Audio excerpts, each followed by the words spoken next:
Here are 17 things I wish I knew before I visited Thailand. I love Thailand, it is one of my favourite countries, but there are definitely things I wish I knew before I visited the country. And that's why I've made this video, so you don't make the same mistakes that we did. Amelia and I spent 2 months travelling Thailand, and we went from the south to the very far north, and we agreed it was one of our favourite countries that we've ever been to. It's very easy if you're a first time backpacker or a solo traveller. There are so many people to meet, and it's just an easy, great country to visit. Let's get on with these 17 things, and let's start with number 1, and that is the visa. So now, from October the 1st, you can actually get a 45-day free visa if you're from a selected 65 countries, which do include the UK and the USA.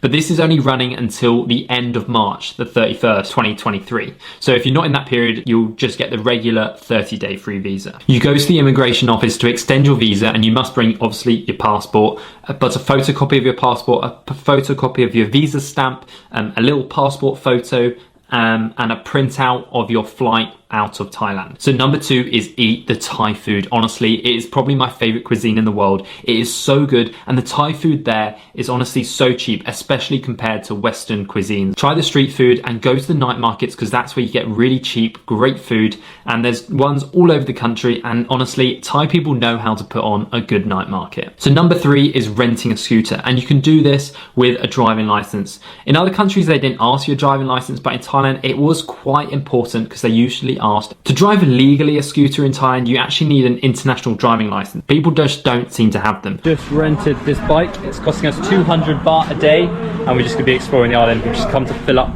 with some petrol. It's honestly the best way to travel around different islands and different parts of Thailand, and highly recommend it. Just be very careful. In the rain and on gravel, then you can come off. So number 4 is where to stay, and we pretty much use booking.com and agoda.com for all our bookings. We usually search by lowest price, and as long as the rating was okay, we usually went for the cheapest. Now number 5 is something you might not do when you're in Thailand, but if you are and it lines up, then you have to do the full moon party. It's pretty much the biggest beach party in the world, and for good reason. It is so much fun, and a lot of people on just one beach. Now if you're backpacking Thailand, you probably don't want to book in advance, but for the full moon party, you must do it, because if you don't, the price is going to be really expensive, because there already are even months in advance, and you don't want to be miles and miles away. The taxis and stuff are really expensive in Koh Phangan if you live quite far away from the actual beach. The other thing is, drink the buckets. They're really good and get you drunk pretty quick.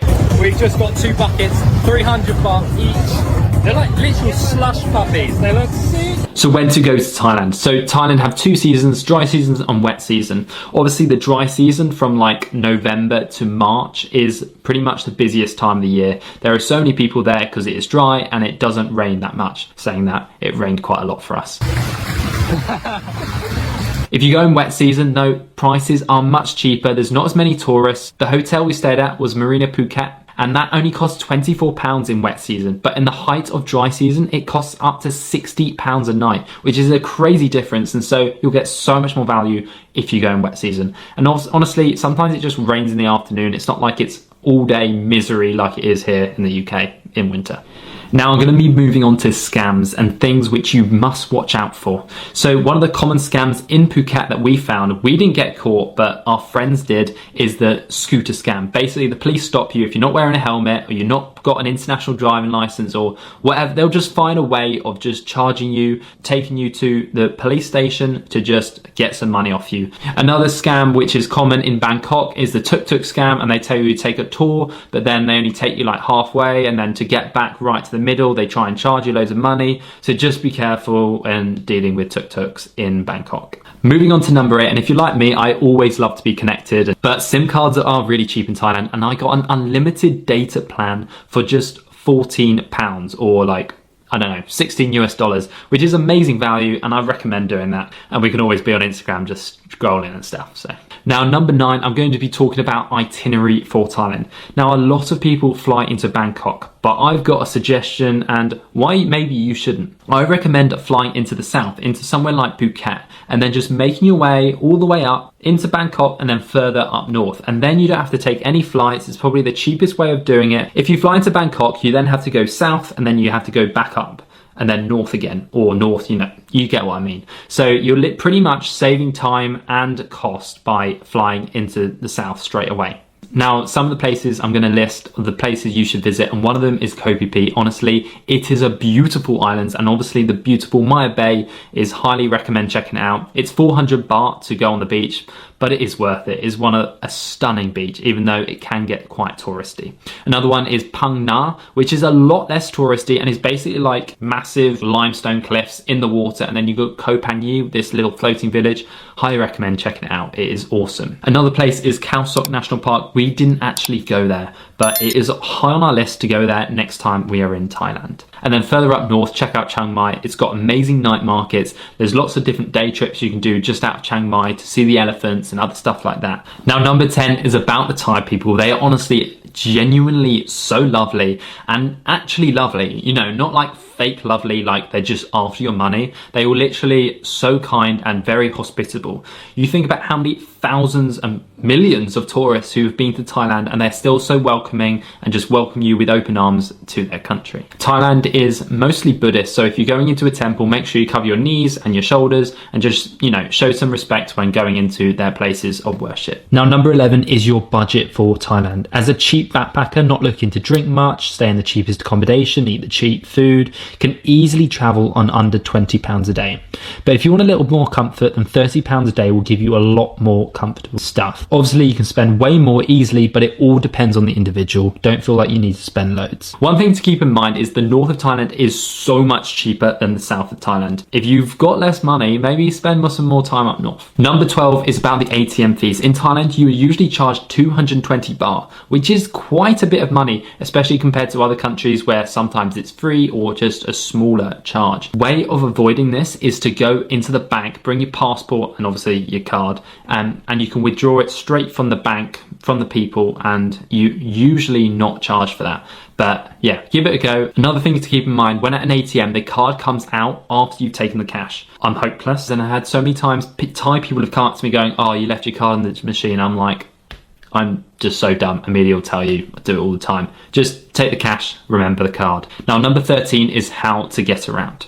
I think Thailand is probably one of the easiest countries to travel because there's tour agencies everywhere, and this is where you can book your transport to your next city. Whether that's taking a minibus or a ferry or whatever, then this is the best way. Book with a travel agency and they'll help you. Or your hotel or hostel, they'll also do it too. If you want to go short distances, then I recommend using the Grab and the Bolt app. Honestly, it is pretty cheap there, and it doesn't mean you have to like bargain with taxi drivers and maybe you don't know the price, and even if they don't speak much English. So do that and it saves a lot of hassle. Now, number 14 is Thailand's little gem.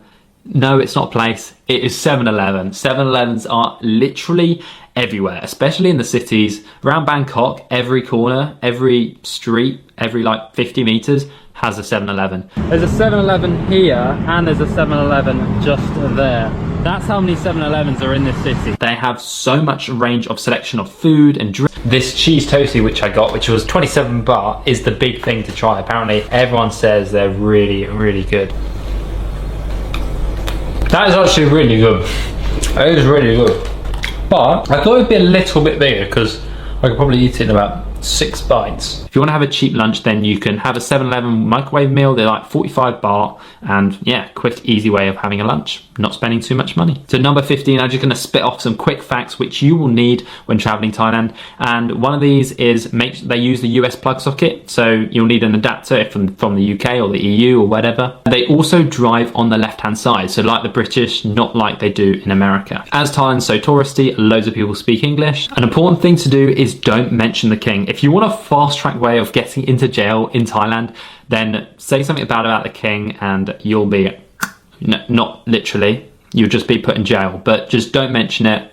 So moving on to number 16, and that is be careful with the animal tourism. Seeing elephants is a very popular thing to do in Thailand, but some places aren't that ethical. We actually went to a really good one up in Chiang Mai, and it was amazing. It was an elephant sanctuary, and I highly recommend it. I will leave a link in the description to it down below, and definitely recommend checking it out. But some places you can still do elephant riding, which it's not good for the elephant. So if you want to actually look after them, then please avoid these companies, don't go with them. It's not fair on the elephants. Now, number 17, the very last one, and that is about Bangkok belly. Well, you've probably heard of it, or if you haven't, other people call it like barley belly or deli belly. Just be careful with like radishes, cucumbers, tomatoes when they're washing it in the local water, because that's what can make you quite ill, is that water, and they'll wash the vegetables and stuff. So be careful. I wouldn't recommend eating them. I was like, keep your hands off. Better to be safe, because the last thing you want to do, especially if you're on a short trip, is getting Bangkok belly and basically having food poisoning. It's not much fun. Other people ask about the ice. We were fine having ice. We had a lot of ice drinks and it was fine, but honestly, if it's not a good restaurant, then maybe stay away from iced drinks. So that is hopefully everything you need to know, but if you've got any other questions, please leave them down below in the comments and I will get back to you, because I just want you to get to Thailand. It is a beautiful country and you will absolutely love your time there. Thank you so much for watching. I hope this was useful. Enjoy your time in Thailand and I'll see you in the next video. See you then. Bye.